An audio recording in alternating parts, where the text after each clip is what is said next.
name is Amy Edelstein, and Jorn Oppel and I are going to do our best to co-present about the Brilliant Matrix, which we heard quite a bit about yesterday, or actually Friday night from Laura.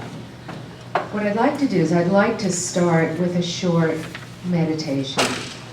We've all heard so much over the last day and a half, and if we could sit for just a short minute and allow yourself to arrive and let go of everything that you just heard in the last session, all of the interesting things that have filled your mind, things to follow up on, people you've connected with. Let it all go. It'll certainly be there. All the important things will be there. And allow yourself to create some space.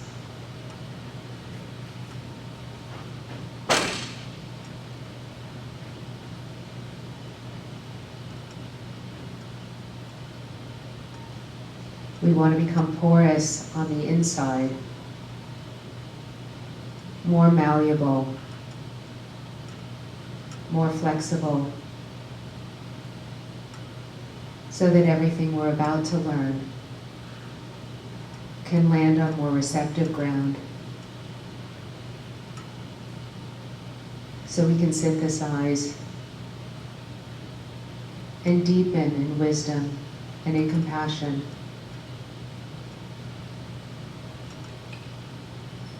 For the sake of all beings and for the sake of the cosmos.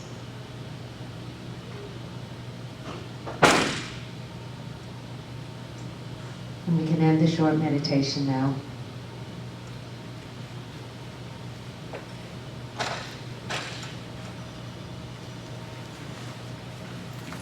So in this presentation, what we're going to do is Jorn and I are going to look at the model of cultural development, the model that Laura laid out, that's been worked, most recently and popularized most recently by Don Beck and Ken Wilber, but many other thinkers have contributed to our understanding of stages and layers of cultural development.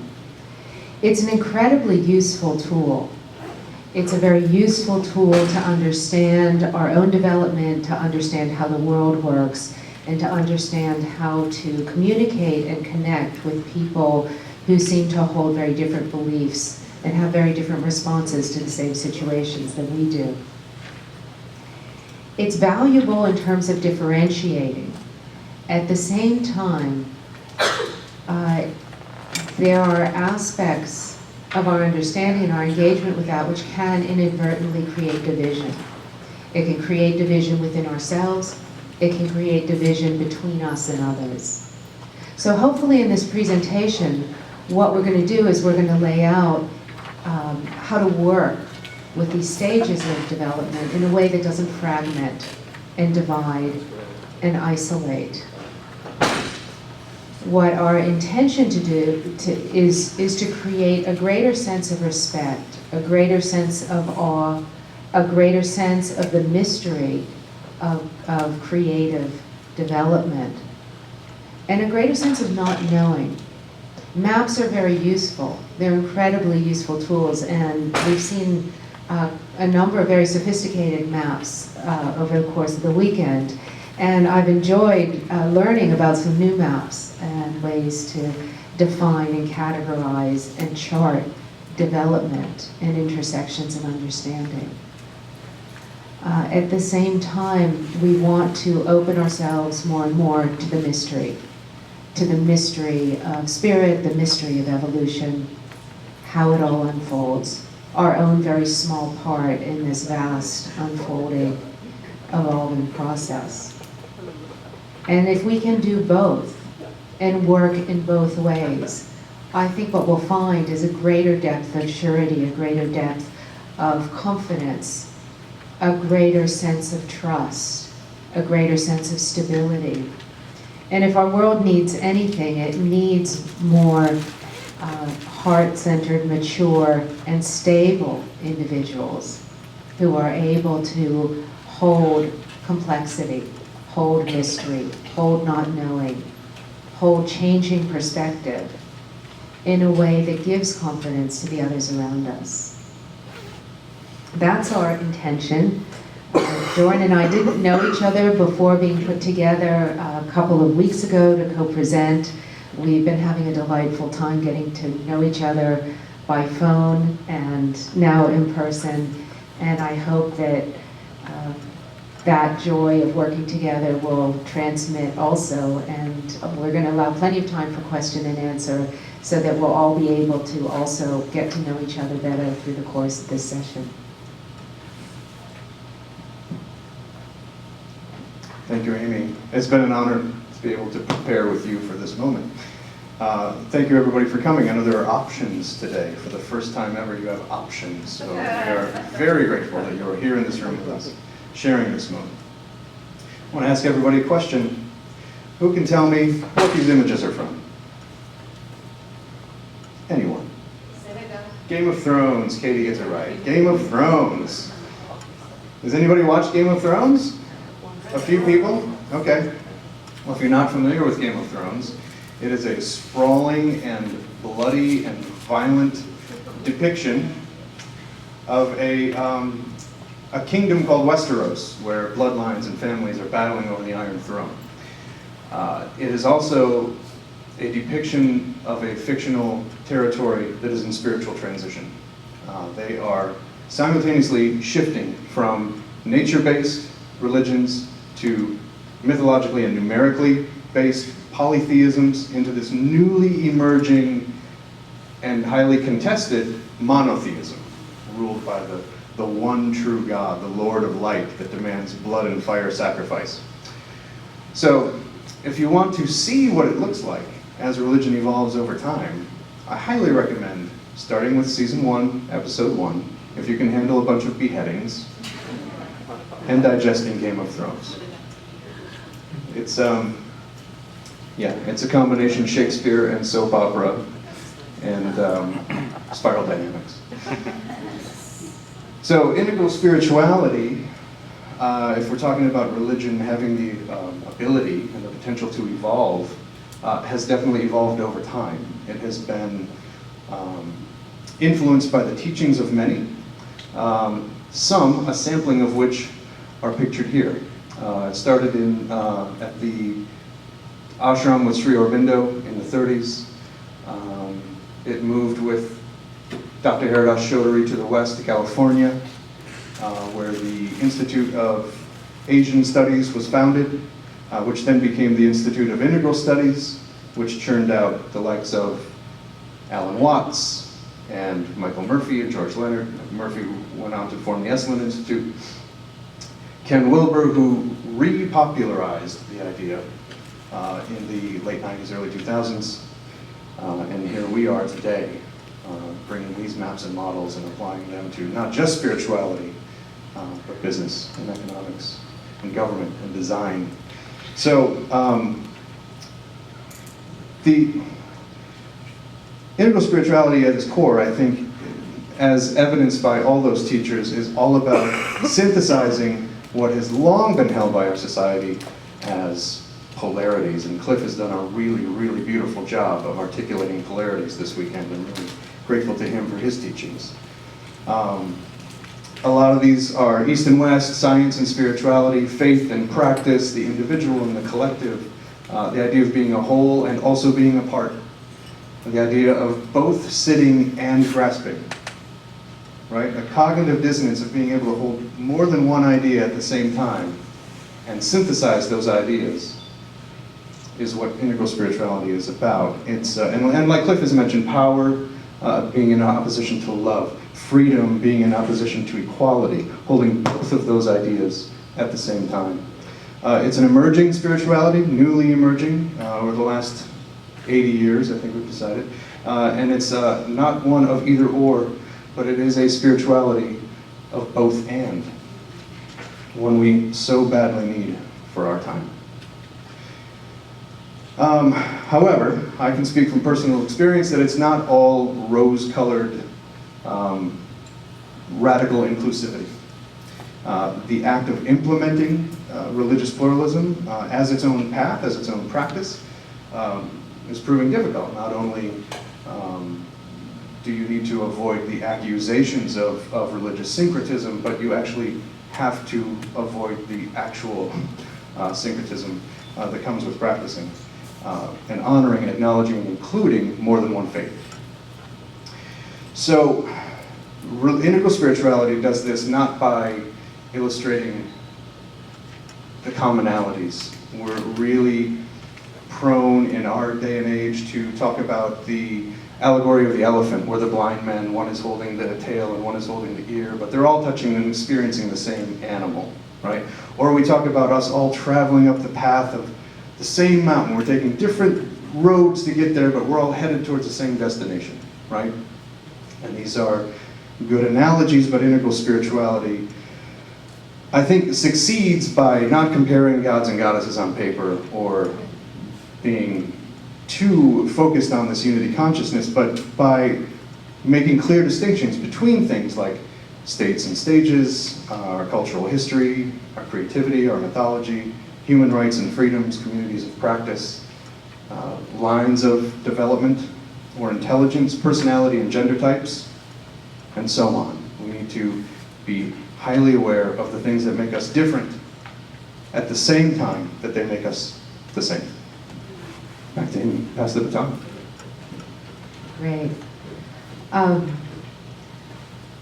Jordan traced evolutionary spirituality and integral thinking, back, not quite 100 years. I want to also put in a plug for those like Alfred North Whitehead, who started really speaking very in detail about process philosophy in a way that connected us all. And also, as I've been freshly reading the axial religions and traditions about movement and stages and epics, there are many threads that we can trace evolutionary thinking further back. Now, conscious evolution, the term Barbara Marx Hubbard coined, which we always thank her for, and with so much excitement and respect for bringing that term into our vocabulary and our understanding, we aren't rootless. Our understanding of the interconnectedness has much deeper roots than just the last 150 years, 200 years.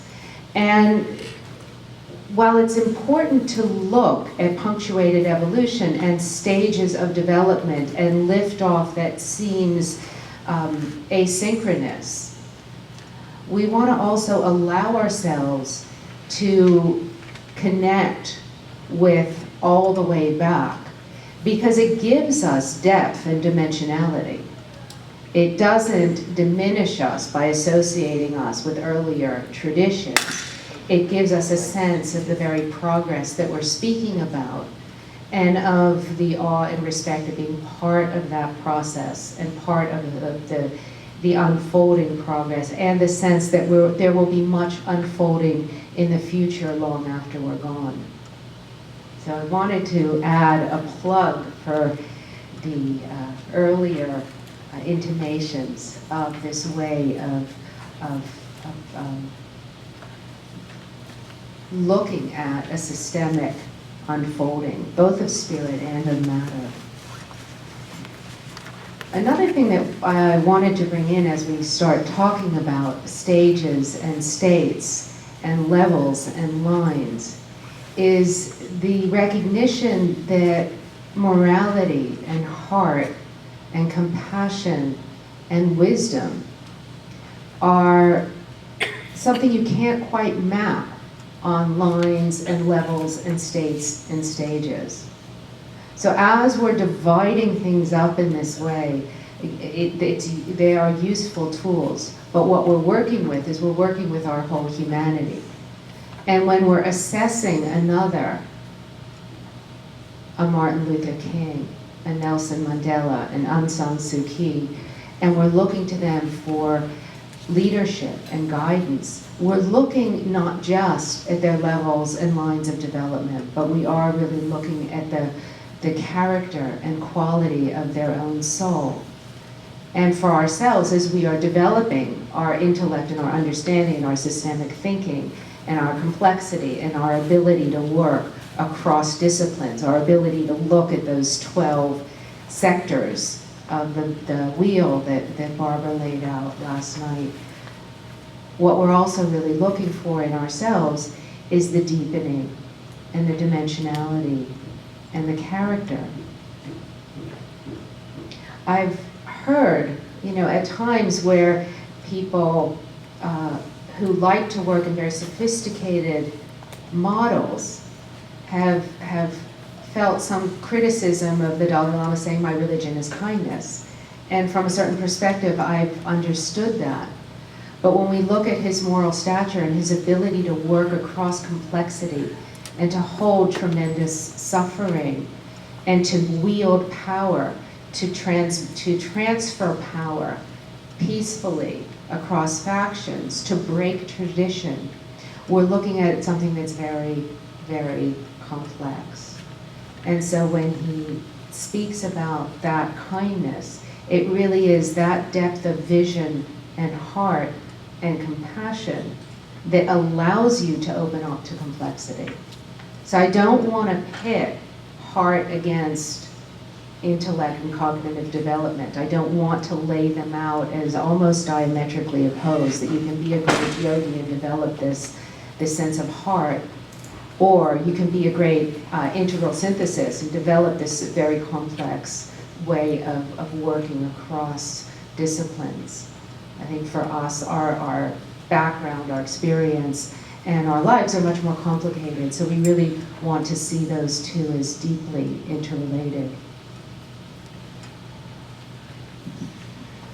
The integral theory does talk a lot about maps, a lot about quadrants. It breaks things up into 4 convenient right angles. For people who don't like right angles or corners, it can be uncomfortable. You feel painted into them or cornered into them. And while we need to keep in mind the map of the quadrants that Wilbur has popularized recently, that everything is a whole on, that is a whole on apart simultaneously, and that it is an individual and also part of a collective, and that it also has an interior and has an exterior, and that broken up creates these 4 convenient quadrants. We need to keep in mind, while we're dropping and spackling things into these quadrants, we need to keep in mind that they tetra arise. They arise together simultaneously in every moment. So you can look at the map, you can break it up on graph paper, or you can throw the graph paper away. In addition to the quadrants, one of the major components, and the ones that we'll be using to map the religions today, is spiral dynamics. And we provided the handouts on the chairs, but mainly to the front row. So Katie, maybe you can help me. There's a stack over here on the table, and we can make sure that everybody has one of those in their hands. Katie's going to grab them and hand them out. And Laura provided a beautiful and detailed and updated map on Thursday during the opening comments. And while her color scheme began at the warmer colors and proceeded up into the ultraviolet light, this is the original Don Beck version of spiral dynamics that begins with beige and goes up to turquoise and begins to describe an emerging coral that isn't yet documented. So we don't need to spend too much time on describing spiral dynamics. I think from Thursday night we have a real clear, who has an idea, a general idea in place about this spiral dynamics concept, right, and that things move through stages. Okay, so we're pretty clear on that. The one thing to be aware of is that the pendulum, right, the polarity or the swing, does happen from the side here, the warmer colors that are based in self-interest, and then they swing back to the collective, which holds an interest for the group, right? So there is a polarity there, and continuing to increasingly widen to include more perspectives. The next thing we want to talk a little bit about are states of awareness. and just that they are layers of our self, or what we might call the self or the body. They've typically been taught by the world's faith traditions to be concentric, circles, or sometimes they're called sheaths. Sometimes they're called, in Hinduism, they're called the koshas. They begin with the physical body and then expand or deepen, to include more energy, more matter, more spirit. These can be visualized conveniently enough thanks to Alex Gray and his masterful artwork in these images, beginning with sensory or bodily awareness. That's our waking state. The subtle body moving into extrasensory awareness, our energetic body, psychic energy. It's a dreaming or an altered state. Sometimes it's called chi, sometimes it's called shen, sometimes it's called prana. And then moving into the causal body, which is the formless awareness, holding the consciousness that there is emptiness that cradles and that is also a part of form. Sometimes that's called the soul, or Aurobindo called that the overmind. And then there can be a fourth state of awareness that is the state that is all states, that is non-dual awareness, sometimes called Turiya. We may call that spirit or Atman or the divine milieu, depending. And the thing to be really aware of is that these intersect. Someone can be at the highest peak state of awareness in a state of bliss, a state of a rapture, and yet themselves be at a blue, traditional, or ethnocentric stage on the spiral. An example might be an enlightened Zen master or teacher who regularly inhabits these higher or broader states of awareness, or deeper states of awareness, and that also has a highly developed line of morality and ethics. Somebody who's generous, who's humble, who's kind, yet who still holds on to these strong cultural biases that holds racist or homophobic beliefs. Really important to be aware that states are accessible from all stages. And I think the gateway to transformation is located somewhere at the intersection of the horizontal state and the vertical stage. The intersection of their ability, as Wilber calls it, the ability to wake up and their ability to grow up. And the key to that gate, I think, is found in the hub of the wheel. I think that it's important to notice that we're here today talking about the intersections of psychology and spirituality and government and business and art and the world's wisdom traditions that have been handed down through history. And I think that the intersection of all of those disciplines is the hub that Barbara's illustrating. So it's important for us to be in that hub and locate that intersection for ourselves. And thank God for the internet that is finally pulling some of this wisdom and some of this knowledge together for the first time in history and is presenting it to us in context, right? For those of us who seek it. And for the first time in a sometimes cogent and cohesive way. That's great. I want to reiterate what Jordan was just saying, that you really can access these states from different cultural stages. And also that as you access states from different stages, it doesn't necessarily mean that much about your moral development. Now, I know that's hard to accept, but so far it seems to be more or less true. And what's interesting is that as we were putting this together, I was thinking about two mystics who really embody an unbelievably profound rootedness in silence, in self, in that which is beyond thought. And one of them is Ramana Maharshi, the great sage from southern India. And most of us have seen his photo. We didn't prepare one because I thought about it more recently. There's a beautiful photo with his burning eyes, which was taken by Henri Cartier-Bresson, the famous French photographer, which is partly why it's such a stunning photo. It's also a photo very much towards the end of his life, so he was almost transitioning out of the body. And that photo is so touching that you feel through that you access the depth of his rootedness in that which lies beyond the mind. And now if we pop back to the stages for a second, he would probably be very much sort of what we access in meditation, of that where there's no movement between subject and object. They both spoke from a very similar realization. And Ramana Maharshi, contrary to popular belief, was also very involved in the ashram. He used to get up at 3 in the morning and cook. He was involved in all the building projects. He used to work with the engineers. So he wasn't just a silent teaching sage. But Vimala Thakur was much more blue to orange, slightly to green. She worked, she had an international awareness. She worked with governments. She worked with structures in culture. So in the sense of orange development, she was very much a modernist in that way with postmodern sensitivities. But they both come from this depth of silence.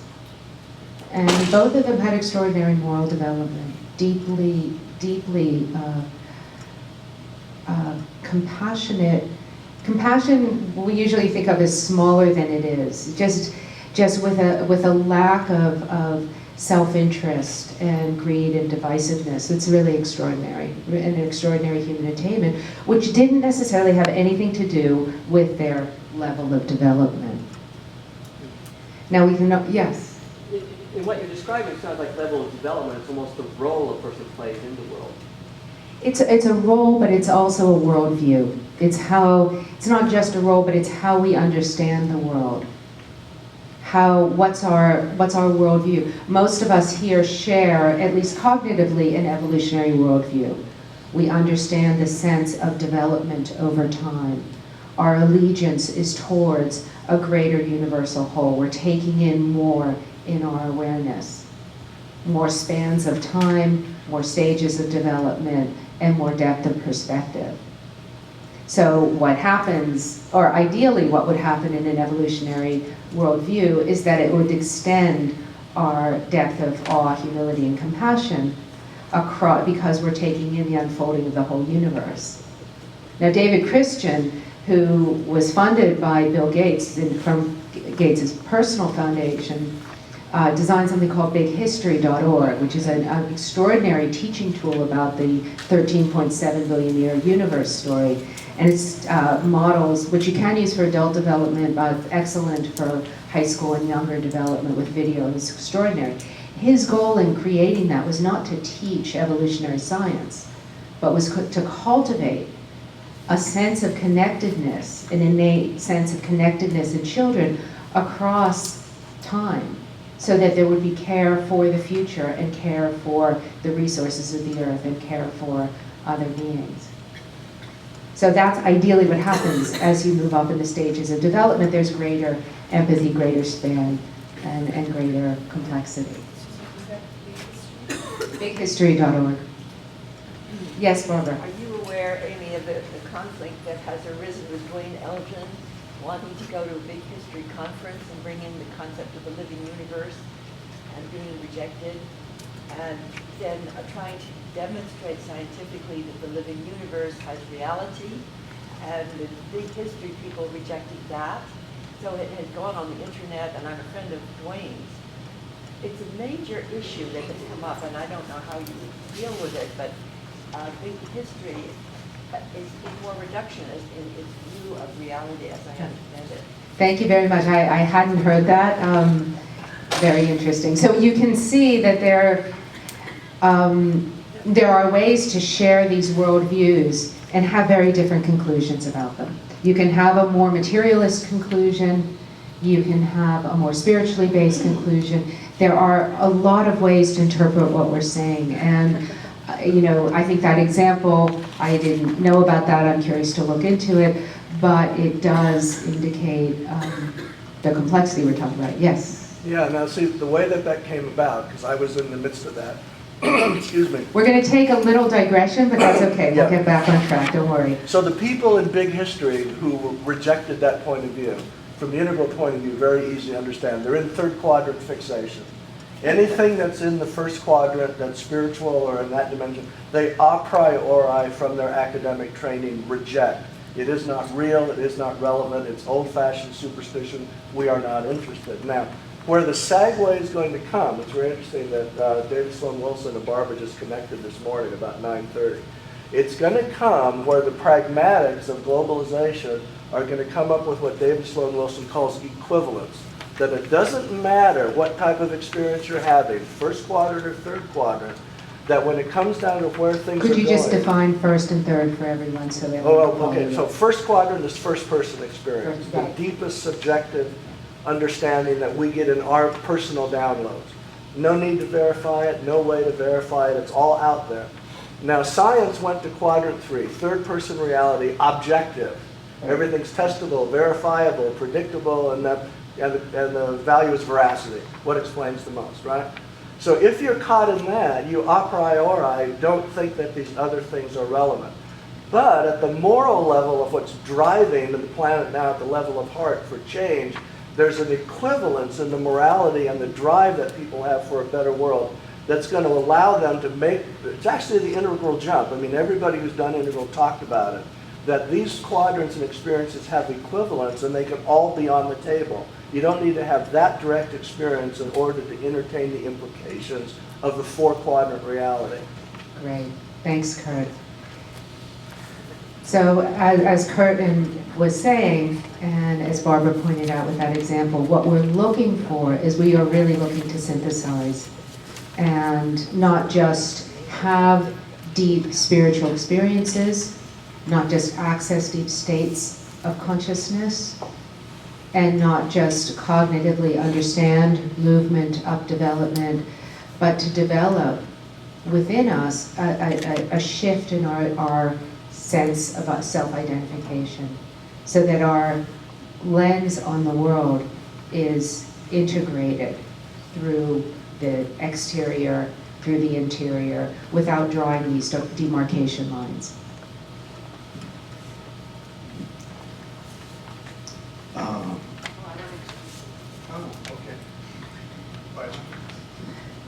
So I wanted to introduce Joran's next section, because this is very interesting. What we're both going to do is we're going to use two spiritual examples through the stages of development, which will show you how you can work with this. Joran has a background in Christianity, and he's thought quite a bit about different ways that Christian views express themselves through the stages, and has laid out this explanation and model, and he's going to take us through. And what this will do is give one way of seeing how these stages of development work across a tradition that's a couple thousand years old. Thank you. Yeah, I am what you might call a recovering Christian. I began my journey in the Christian church when I was very young. My grandmother would take me to a UCC church, United Church of Christ in Medford, Wisconsin. Went to vacation Bible school, was exposed to all the appropriate red and blue teachings of the time. I left the church for a while and then returned once I moved to Florida to a Unity church. That was where my wife was married for her first marriage, and we would go on special occasions. We would go on Father's Day. We would go on Christmas Eve candlelight. We would do the, occasional trips to church. So for 5 years, I was a member of that Unity church. I began a path there in the chaplaincy program. I was a prayer chaplain for 2 years with Unity, and continued to serve there. Performing interfaith ceremonies for the solstice and the equinox, and occasionally served as platform leader there. But also began a journey with the Unity Spiritual Education and Seminary program, which I decided to leave, ultimately to form my own integral church, which is 3 years old now, and based in St. Petersburg, Florida. And afterward, if you have any questions, I have some brochures, and I brought my personal copy of our church handbook that we printed for the first time this year at our annual board retreat.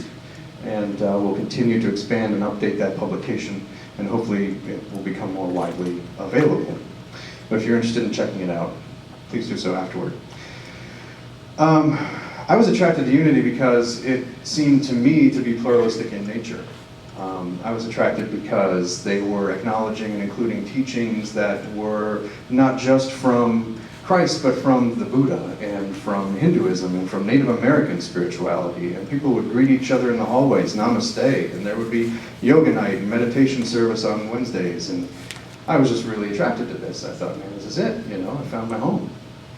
But at its core, on paper, Unity Worldwide Ministries is a Christian church. It's a Christian organization.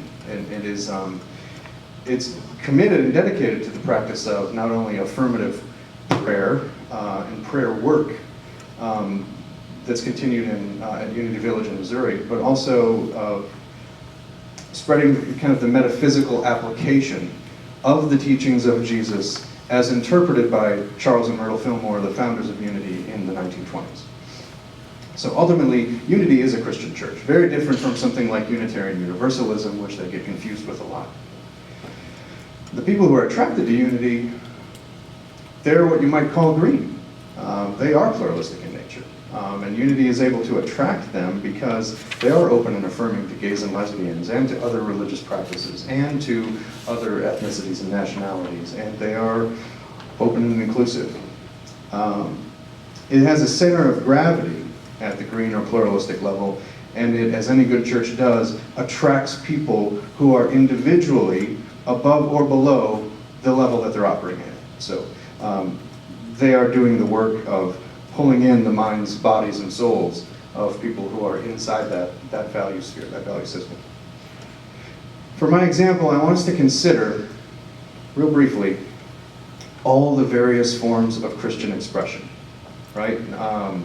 And institutions, including Gnosticism, Catholicism, the Baptist churches, Methodism, Lutheranism, mainline Protestantism, as well as evangelical Protestantism, Seventh-day Adventism, the contemplative and mystical schools. I want us to consider the Franciscan and Benedictine brotherhoods and orders, all of these expressions, branches that teach literal interpretation of Scripture as well as liberal interpretation of Scripture. Mormonism, metaphysical and spiritualist churches that exist, New Thought churches, which include Unity and religious science and Christian Science, all these forms of Christian expression that have adapted and evolved over the course of time, including Reverend Matthew Fox, whose deep ecumenism is, it's earth-based, and just this new, reclaiming the sacred masculine, an amazing teacher, an amazing writer. Bishop John Shelby Spong, who has also left the traditional church and called for the formation of an ecclesia that would be people called out and called to the teachings of Christ, but outside the restrictions of the church institution. So all of these structures and expressions exist because of their center of gravity, their ability to attract these people.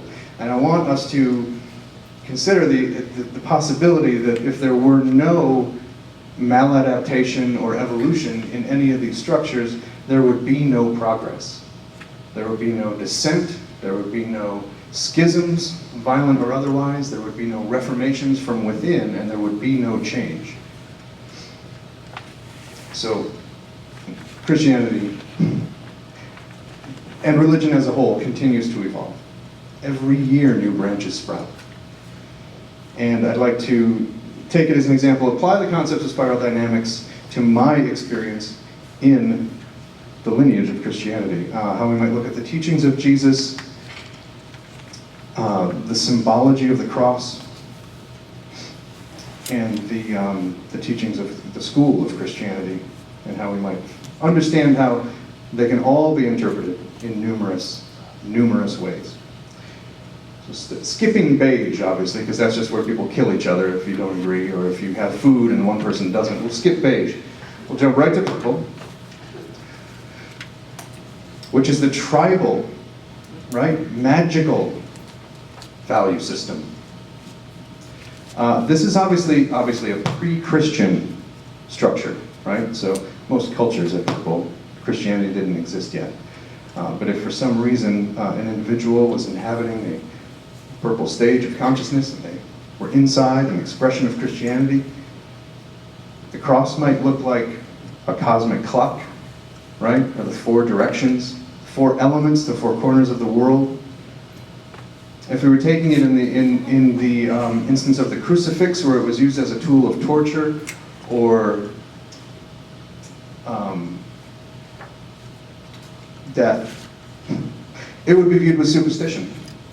Because at the purple level, the symbol itself has the power, not the individual. The symbol has power over you. Jesus would be viewed as a shaman or a tribal healer. And at the tribal level, we would need to include the Gnostic teachings found in Nag Hammadi, and all the rituals contained therein that include God as the female, that talk about the divine feminine. When I was 3 years old, I was on an airplane. Now, this isn't necessarily a peak experience, because peak experience would be very nature-based and androgynous. They might show up as a tree of life. I was in an airplane at 3 years old, and I was looking out the window, and what I remember was that there were clouds as far as I could see. It was like a field of cotton. I felt that if I stepped out the window, I could literally walk across those clouds. And if an angel had walked towards me, I wouldn't have been shocked at all. And my mother leaned over at the time and said, "What do you see out the window?" And I looked at her in all sincerity and I said, "It's heaven." I mean, I felt I could literally jump out and enter a spiritual realm. It was very real. That to me, because I was in the stage where I also believed in the Tooth Fairy and Santa Claus and fairies. You know, my niece believes that there are fairies that live in the vents of the house, and we've got to, you know, they come out at night. You know, that was the stage I was in. Up to the warrior value system. This is where you get into also a pre-Christian structure, but you do move into monotheism. You move into the God of the Old Testament, the God that is wrathful, paternalistic, to God that demands your allegiance and your loyalty to a sigil, to a kingdom, to a family. And a peak experience at Red, it might come in the form of a lord or a king or a ruler that might take the form of God or Jesus. But that Lord would impart to you special commandments, secret wisdom, instructions that you would then in turn take back to the people.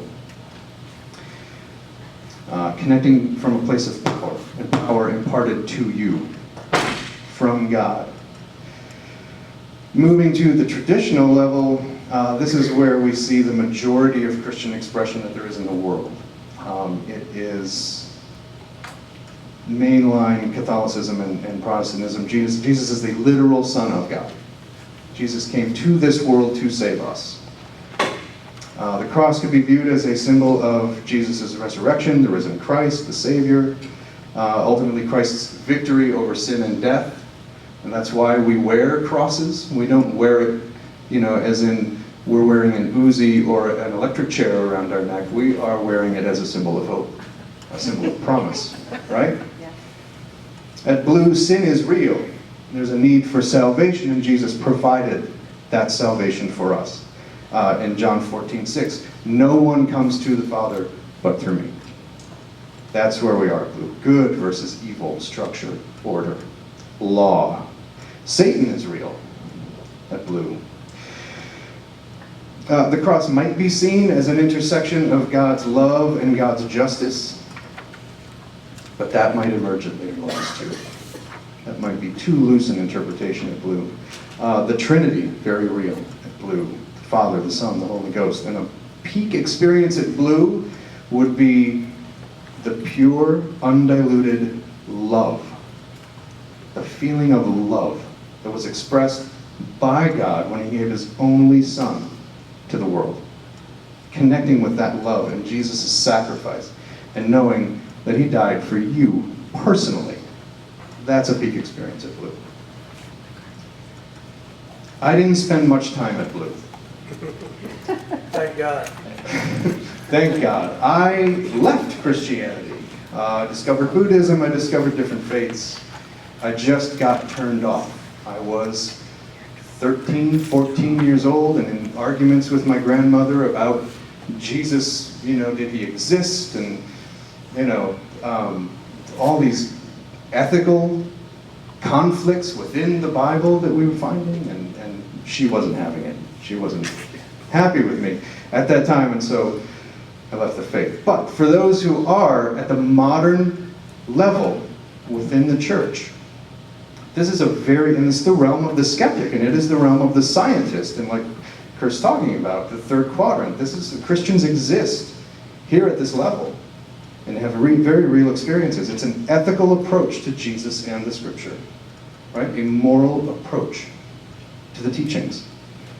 Christians at Orange could see the symbol of the cross reframed as the vertical line, the infinite nature, the love of God, crossed by the horizontal line, which is the finite or the limitations of man or the body. You also, as Laura pointed out on Thursday, which I'm glad she did, you also see an increase in greed because of the modernistic structures that are in place. You see the prosperity gospel begin to emerge. And rituals that survive at Orange, I say they have a rational foundation. They might be reinforced by greed or some kind of expectation, but Laura I think described it best by saying he still goes to church, but now he goes there to network. That expressed it perfectly from that.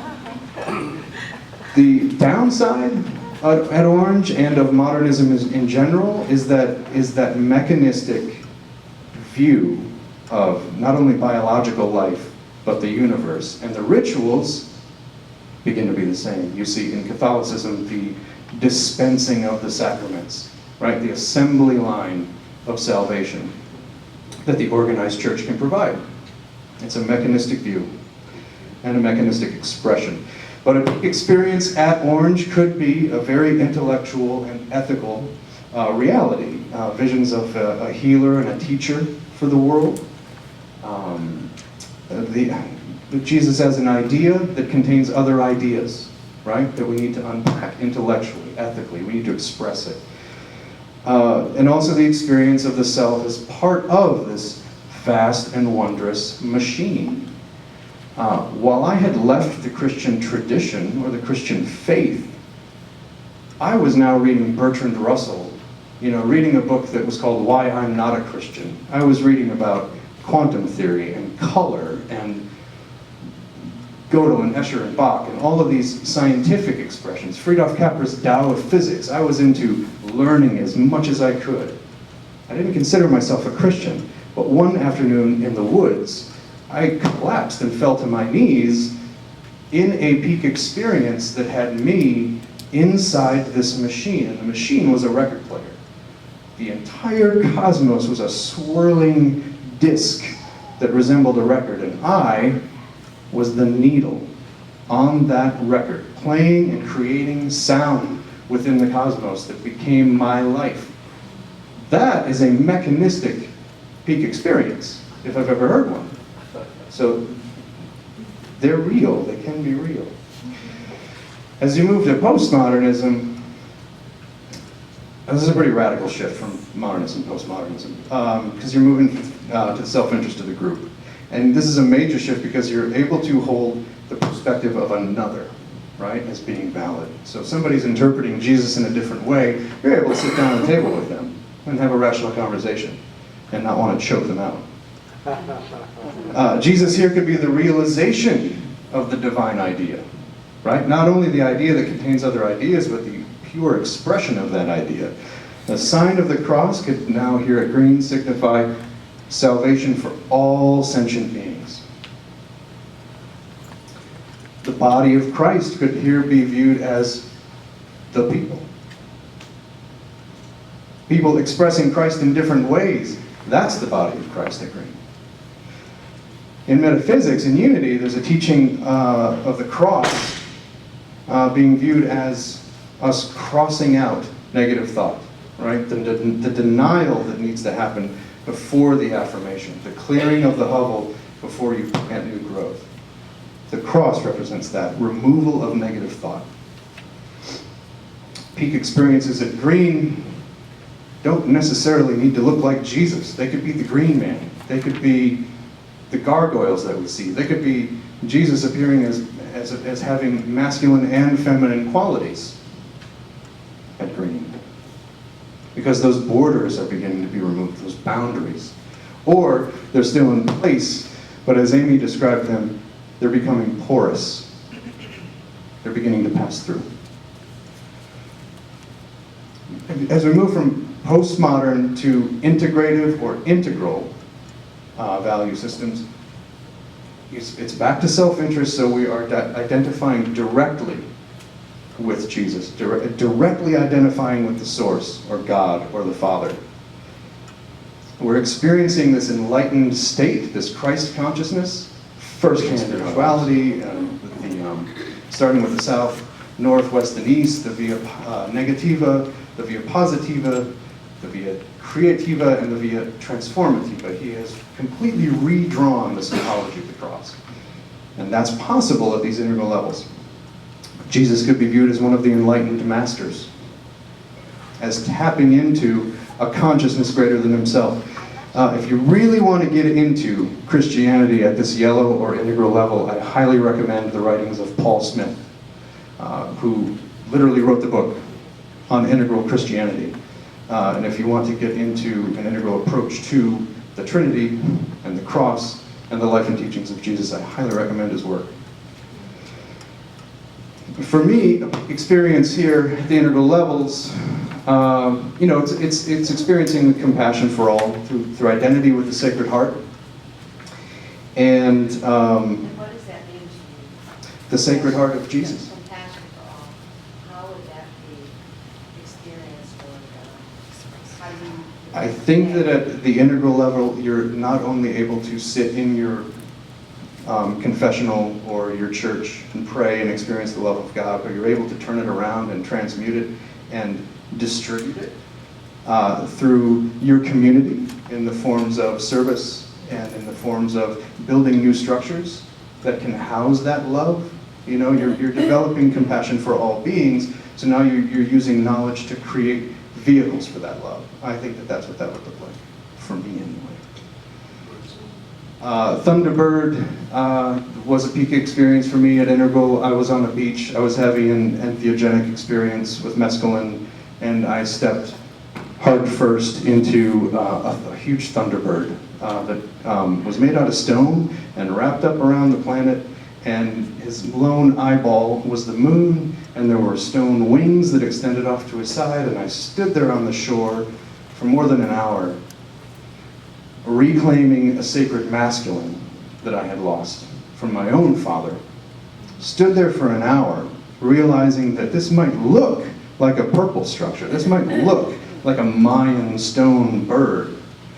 But that was the cross for me. That was the Christ consciousness communicating to me in very masculine language about what my next steps were. So at Integral and beyond, that's what those peak experiences can look like. At turquoise, or the mystical level, we're talking about not only salvation for all beings, but we're talking about salvation for all beings in all worlds. A cosmic consciousness, a planetary awareness and compassion in all directions, not only inward and outward, but as Charles Fillmore, founder of Unity, wrote, Christward. That's where our compassion travels. Peak experience here could be, as I described, Jesus appearing in recombinant forms that have appeared in every level up to this point, reappearing, synthesized, brand new, re-energized, reborn. And it could also be described as, Teilhard de Chardin described it as the Omega.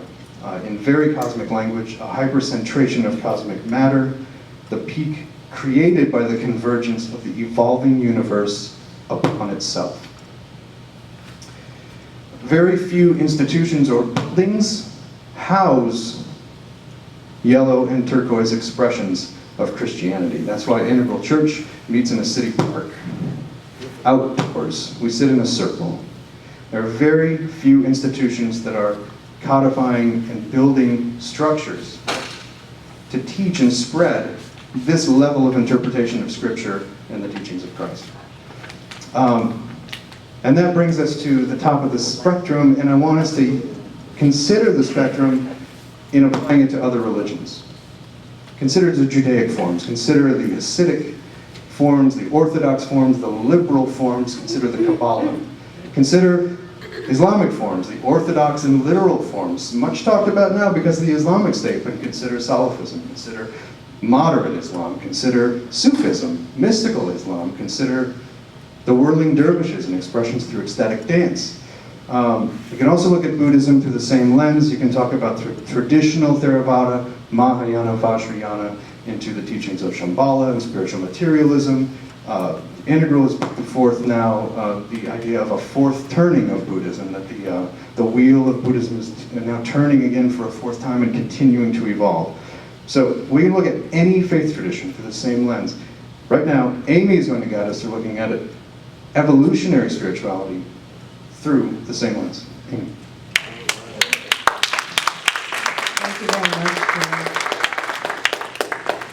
Just take a moment, because that was quite something. He took us on quite a journey, and you can see that all the stages are alive and well in, someone who was definitely not born 2,000 years ago. So I'm at a crossroads. We have 20 minutes, and I do want to make sure that we have some time to interact. And I also want to take you through some things which I think are going to be instructive and helpful. So we're going to see how it goes, and also if you have questions during, then I'm happy to raise your hand. And my path, my earliest path was in sort of leftist Judaism. I was raised in a congregation that had no rabbi, and we had a woman cantor who was a voice student, and I was very involved and used to lead services. And that was my first experience of cosmic consciousness, was when we were doing some prayers about God as one. I was like, but of course, I had this flash, and I recognized that cosmic consciousness, the unity of all things, was in fact reality. Fast forward, I got introduced to Eastern religions in college. I went to a very good school, but I was only taking classes with professors who I thought were the best in their field. I was really looking for wisdom. And I studied some great things. They didn't really have what I was looking for. So I went to Asia in 1983. I was fortunate to spend the better part of 4 years, mostly in retreat, back and forth between the States and India. I did a 3-month silent retreat. I spent 12 months in the Himalayas. I studied Tibetan language with a monk at the Dalai Lama's monastery and studied with 2 lamas there. I spent time at Shivananda Ashram with the great Swami Chidananda Maharaj and Swami Krishnananda, who are no longer with us. And so I really had, in the space of a few short years, I packed as much in as possible. I was determined. In 1986, while I was still in India, I met an American teacher named Andrew Cohen, who founded the organization Enlighten Next. And up until about 3 years ago, I was a very integral part of that whole community. It was a residential community and also a global international community. A lot of what we did, particularly from the late 90s on, was really work with the principles of conscious evolution and an evolutionary worldview, very much inspired by the work of Teilhard de Chardin, Sri Aurobindo, Ken Wilber, Barbara Marx Hubbard, other people who have talked about an evolutionary worldview, and we were really working it. It was a community of intensive practice. Mostly, I was in the main center, so there were, in the late 90s, there were about 70 residents, about 150 on the weekends. We did several hours of practice in the morning. We all lived and worked together and ate together, and then did 4, 5, 6 hour meetings pretty much 7 days a week, all days on the weekends. It was really an evolutionary cauldron, for better and for worse. So I have all kinds of thoughts and impressions about communities. A number of years ago, I can't remember when it was, maybe 2008 or something, I was at the AGNT conference in California presenting on the evolutionary experiment of Enlighten Next, and Barbara was there asking my husband and at that time teaching partner Jeff Carrera and I were co-presenting, and she was asking us lots of questions about how this really worked. And we were really in the process of experiencing extraordinary explosions of collective awareness, collective awakening, of the sense of intelligence beyond the individual, the sense of personal resolution arising out of that experience of collective, we didn't call it collective intelligence, but that really became the movement. We had a magazine called What is Enlightenment, later Enlighten Next magazine, and published a beautiful piece on the collective intelligence movement at the time by Craig Hamilton, who of course now is, teaches in his own right. And that was really what we focused on. And so the awakening to evolution, the deep time perspective that Brian Swimme so beautifully lays out, is really part of my DNA. A lot of what I've moved to reconsider, probably over the last 5 years and more actively over the last couple years, is I moved to Philadelphia. I now teach in the Center City. I do teach evolutionary spirituality. I also work in high schools, teaching mindfulness, cultural development, and brain science to juniors and seniors.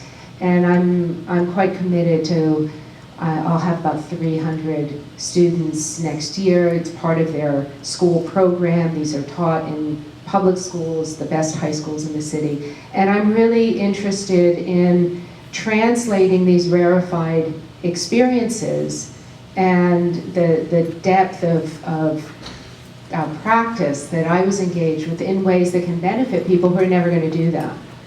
These are hopefully college-bound kids. They're rising out of rough neighborhoods. They want to go somewhere else. There's a lot of depth and experience that they would like as mentorship. They would like to respond to this. And I'm very interested in how this plays out in very different settings in a very different language. So that's partly what's inspired me. I've also been very much inspired to go back to many of the teachers in the blue religions that I was trained by, and to reconsider their offerings and the mystical depth now, and also to support people who live in settings where they don't have the advantage and opportunity of having a close community. So how do you create something that I call an urban congregation? How do you really do that? So these are questions that are on my mind. So I just want to share that so you know that what I'm going to do right now is I want to take you through these levels of development as expressed in evolutionary spirituality. So there are probably, I don't know, a dozen teachers who are actively teaching this kind of collective development, evolutionary development, evolution of consciousness in different ways. They're very good. There are a lot of different processes and practices. And and there are also pathologies in that movement, like in any movement. If you look at Christianity, we've just had 2,000 years to see those pathologies play out. In this movement, you've had less time, although we've seen some of those pathologies played out. So I'm not really here to address that, but what I want to look at is I want to look at how this leading edge thinking carries with it all these other stages. Because as I said in the introduction, I want us to open up, to become archaeologists of ourselves and archaeologists of our current experience, so that we don't fragment, so that we don't disassociate, so that we don't become, spiritually arrogant. And an evolutionary worldview tends to fill one with so much enthusiasm and excitement that inadvertently it can also lead to less respect and less humility. The blue traditions do a lot to teach respect and humility, and they're very strong in that. So that's part of the process of why I'm doing this. So I hope that that's all clear. And it's a work in progress. So when I was paired with Jorn, this is the first time I've thought of this in the stages. So we'll see how it goes. So let's look at red. Now, also, many of you have done any group work. You've probably experienced some of these things, and I certainly have, and I'm certainly guilty of saying many of the things that at all these different stages, and believing them, and calcifying around them in a way that I don't feel is a true expression of a process-oriented perspective. Process is constantly in movement. We're always in movement. We each also have our own experience that comes from our various life trajectories. And so there are a lot of things that aren't so solid in the way that sometimes we can make them. So tribal is definitely alive and well in the whole tradition of evolutionary spirituality. I mean, how many people have done circle discussions and said the magic happened? And it did. And how many people have said, oh, the last person got it and the circle closed? How many people have felt like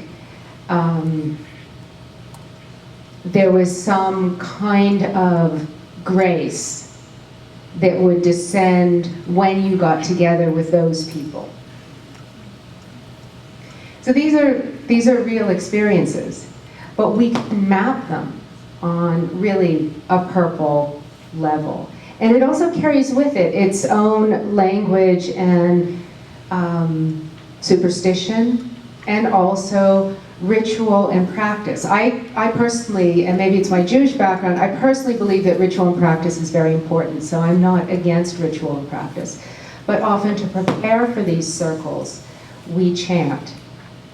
It could be a chant of intention. It's not necessarily a Sanskrit chant that you do before your yoga class or a martial arts chant. It's a chant that would prepare you in intention. It would be a chant to remind you to leave your self-centered egoic motivations behind you. Bells can do it. We signal a bell, a moment of silence. Some circles use a talking stick that gets passed beyond, which also is a symbol of weaving, the needle that weaves the thread of the conversation, and that thread is the thread of consciousness itself. We use those things in our leading edge evolutionary spirituality. They're purple. Purple's not just what happened 2,000 years ago. And so then we have red. And red's an interesting one because red is the more battle-oriented one. We often like to think of negative characteristics. But these are the loyalty to the tribe. The peak experience in red is, I've come home. These are my people. I can let go of my frontal self in this experience. It's very profound, it's very powerful. Most people who seek have never experienced that in their church, in their synagogue. They want to. But that sense of I'm with my tribe, we are bonded at a soul level.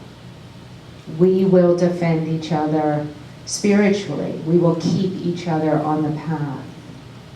We protect each other against influences, materialist influences that would draw one away, that would distract one into negative habits. Very red. There's a tribal leader, there's a facilitator, there's a guru, there's the one. I am the one who you must follow, and I'm the one that lays down the rules. Now, that can be healthy and unhealthy, and can be very combination of both. Sorry, Ruth. It just reminded me of what you were describing AA, the 12-step program. Yeah. AA has a combination of red and blue. Blue, it has a lot of order because it has the 12 steps. So it's really kind of more blue, but people feel very, very bonded with their AA group, their meeting. I have to go to my Thursday night meeting because those are my people. And that's very important part of the process. So there's a real awakening to this because one finds that one has something that can create trust, and a person and people that you can feel trust with.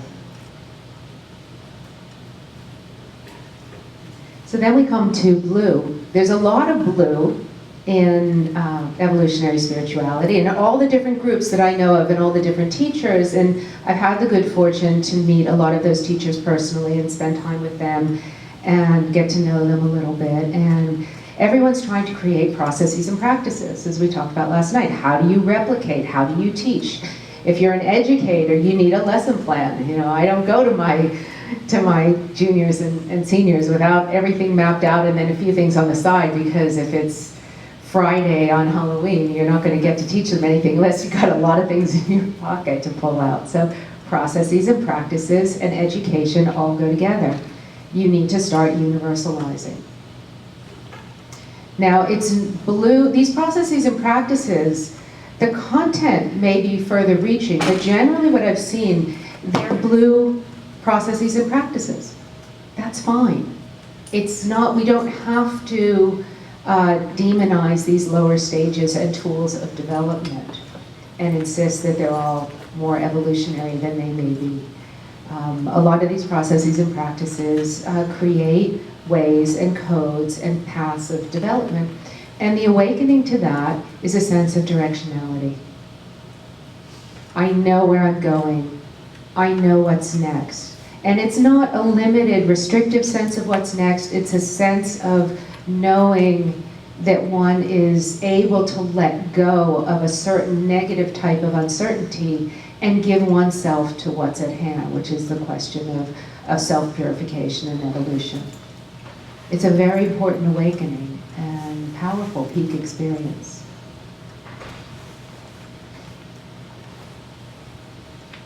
So then we have what I feel maps onto the modernist development is the relationship to science and the deep time awakening. I mean, personally, this was my real awakening to evolution. Was Barbara asked me the other day, what was it? And I realized it was a moment where we were researching for an article for What is Enlightenment magazine and watching videos of Brian Swim talk about the universe story. And he was talking about molten lava to rose bushes to giraffes to mother and child. And it was just, and I could picture him there, and it was just like, oh wow, we are really all part of this beautiful unfolding process, and there is nothing separate from it that ever could be separate from it, from the beginning of time through beyond what we can imagine in the future. And that literally changed my view on life. It was something that was a fundamental shift.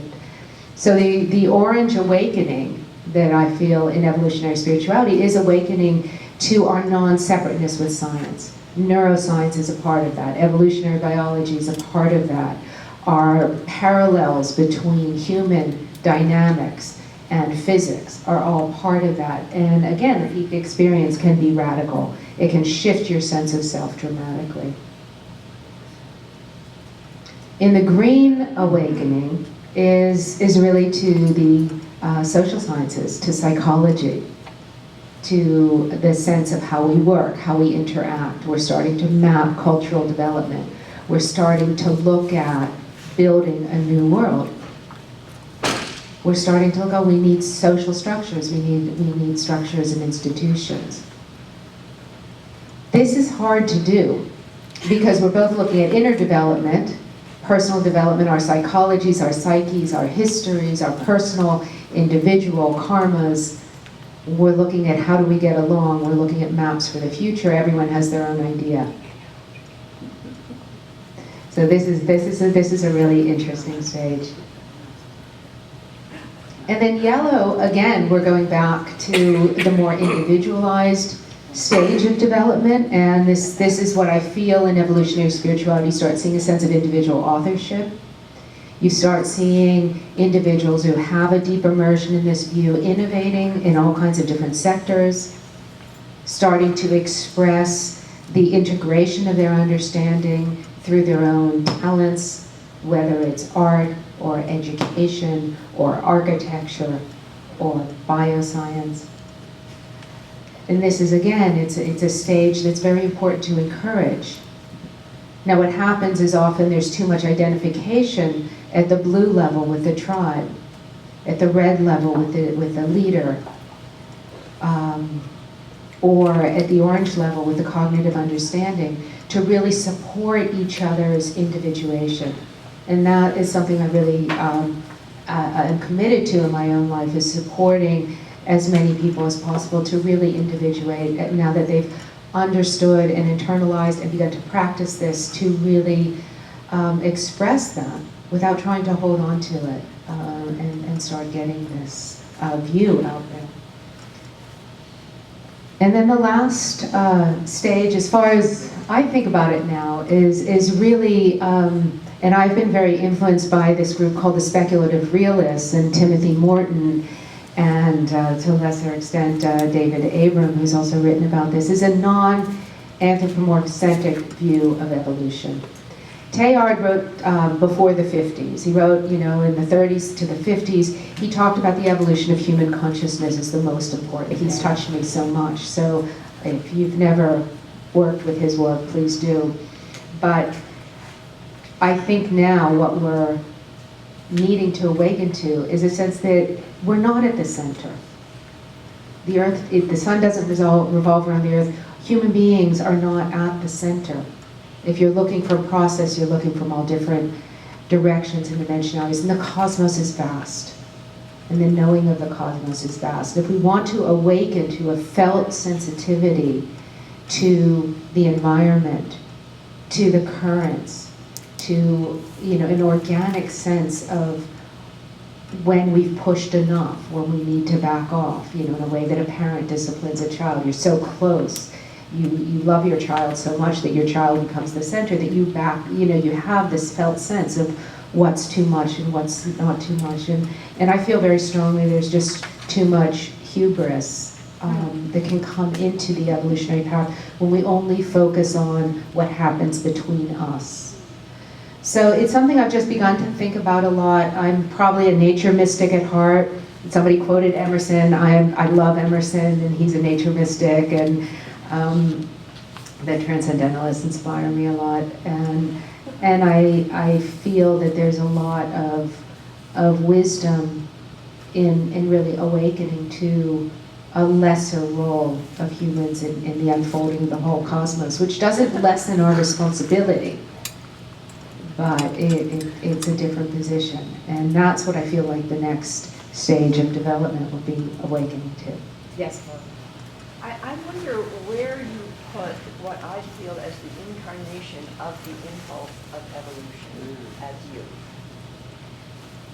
That's my own personal experience of what's happening. That core of the spiral comes through each of us as an impulse to express, to be, to love more, be more, and so on. It's unique in everyone. And what's happened to me by saying yes to the impulse and I feel like we're one now. I don't feel it's telling me to do something or it's God. And so there's an integration of impulse and creativity and love that I wonder where that fits in this. I feel that that's the foundation of it. Oh, I see. So that once we're talking about evolutionary spirituality, that awakening to the impulse is the very foundation. That's what defines this path. And then it gets expressed in all kinds of different ways. And the integration of it, so it felt to me like non-dual evolutionary. I don't feel separate from Yeah. it. And when you go into the purely cosmic, within the impulse, if this is from Aurobindo, it comes from source. It's source creating. Yeah. So you can actually incarnate the eternal, and your body is a synthesis of the whole story, atom, molecule, cell, and so on. And your impulse is that itself, is that evolving. And I think that integration has not been fully expressed yet. I agree. I agree. And like you said, it's a non-dual, because in the end, you can't really separate source from No. expression. It actually is truly non-dual. It's actually bullet point 2, and interesting that Llewellyn Von Lee, when he introduced the discussion in Silicon Valley at this conference on technology consciousness in the future, that was actually because he had all of these scientists in the room, all these entrepreneurs, all these artificial intelligence people, which represent all the ways that this is going to emerge. And it's such a cacophony of emergence that without that compass, which is coming, then that is what we have to just know will be able to guide that. Otherwise, the cacophony would just throw it off 1,000 directions. And just another thing that has meant so much to me through Teilhard de Chardin is that evolution has a direction intrinsic to it, not intrinsic to me personally, but I found that it was the same one I had.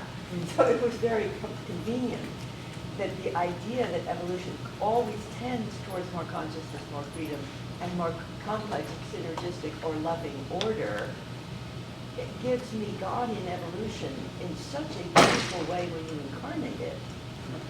And when you cultivate it as a way of being in the world, and just to jump to the wheel and the hub, if you really take the hub, as you were saying, if the whole core of the spiral is coming through it, incarnate in not only you alone, but you collectively, to divine the design of what's emergent out of us, because we have no name for the structure of society. You know, it's not any of the old isms. Right. But I mean, I call it the co-creative society, for lack of a better name, but oh my God, if you actually put all those wheels into a co-creative modality and see all the brilliance is coming through, and imagine the impulse of creation moving towards the noosphere, getting its collective eyes, a la Teilhard de Chardin, Right. I don't see in here this huge expectancy. And somebody said to me a while ago, I worked a lot with the Catholic sisters, they said, Barbara, you're so Catholic. And I said, well, what is so Catholic about me? They said, expectancy. And a lot of people don't feel that. Immense, deep, profound expectancy, but not like I'm waiting for something to happen out there. It's intrinsic to the process itself. But it gives an animation. And just one last thought here, as you get older, like me, at 85, and you find the impulse in you getting more active, I really believe it affects the body. Yeah. It transubstantiates you. If you say yes to this 100%, your cellular life is affected. And I don't even know the full implications of this with extended life and all the other new technologies toward this. But I'm declaring as an elder of the new, newness. I'm declaring newness. Thank you. Whatever that might be.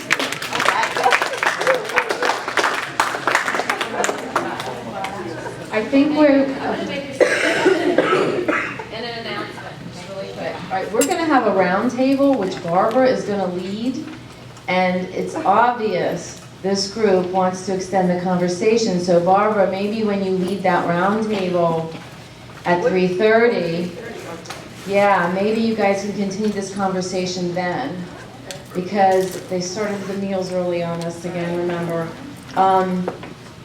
Okay, and I have one now, well, luminary, these are the luminaries on that round table, by the way. It's gonna be Ricardo Ajoa, Glenn Martin, Kurt Johnson is in the room, Charlotte Haynes and Chris Van Cleve with Barbara and Amy.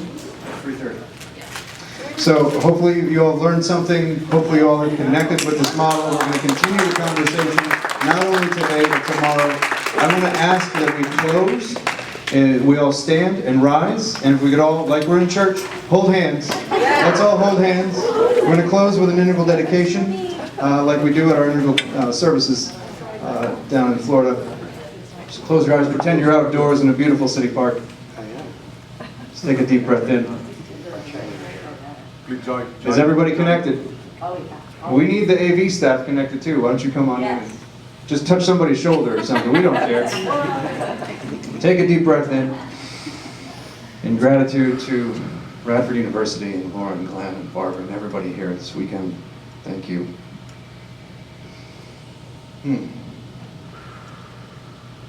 And everyone, repeat after me. May my consciousness and my behavior be of benefit to all beings in all worlds. Liberating all into the one taste. Of this and every moment. Amen. And namaste. We'll see you at mealtime. We step out into the day. Jenny. Can we have a group photograph? Can we have a group?